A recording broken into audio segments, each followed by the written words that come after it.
Is understanding the reconciliation of quantum mechanics with general relativity, known as a theory of everything, essential to all mankind? Not so much. How about deep space? If we really knew what was out there, would much change for you or I? We can speculate, but knowing isn't really that essential, is it? Now, let's consider one more of mankind's last remaining and prodigious unknowns, the human brain. Chances are, whether you realized it at the time or not, you have met a person with brain injury or a brain disease. This is the story of Pamala Theresa Smith, just one of the many, many people walking this earth suffering from brain disease or brain injury's effects. For Pamala, all other sufferers living with its effects, and those that know and may even care for them, neuroscience and understanding the human brain is absolutely essential. This knowing could have immediate and quantifiable benefits for all human beings, not just those in the science community. Pam Smith was born on August 21st, 1948 in Lawrenceville, Illinois. The only child in her family, she enjoyed fashion and eventually made her way to Arizona, where she graduated from Arizona State University in 1968. After marrying her enduringly loyal husband, Benton, in 1975, she dedicated her life to raising her two children and keeping a warm, loving, and always meticulously clean home.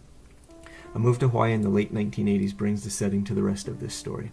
Pam Smith, indelible mother of two, grandmother of two, the arbiter elegantiarum of Christmas, magistrate of fashion, walking jewelry store, Louis Vuitton bag lady, and perhaps the only person to ever push around her beloved Shih Tzu Missy in a stroller, Pam Smith is forever funky, and often seems her goal in life, besides caring for her family, is to own and wear as many eyeglasses, shoes, and pieces of gold jewelry as possible. And guess what? She does not care, because as Frank Sinatra so notably quipped, she does it her way. Tragically, in early December of 2016, Pam Smith was diagnosed with uterine cancer after seeking medical treatment for what seemed innocent anemia and a need for some blood at the time.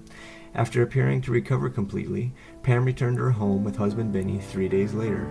Along with subsequent trips to the ER, 5 in total, came a continued deterioration in her cognitive and physical functionality until the final ER visit brought a completely comatose state and diagnosis of post-recoverable encephalopathy syndrome.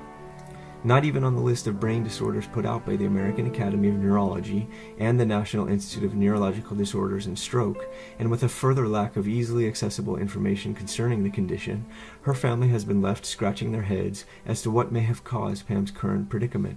PRES, apparently brought on by eclampsia, at first glance appears to be a condition exclusive to pregnant women. Yet, could uterine cancer not trick a woman's body into thinking it was pregnant, thus setting off the conditions needed for full-fledged PRES? Could this assumption not be even more plausible for a 68-year-old woman? With further, essential research into neuroscience, this question and the copious amounts of ones just like it concerning brain injury and brain disease could be answered. Unlike the other great unknowns, which generally concern particle physics and gravity, understanding the human brain could have immediate and observable benefit for all mankind. As of March 3, 2017, Pamela Smith remains in a vegetative state, having opened her eyes and possibly even smiled just 3 days ago.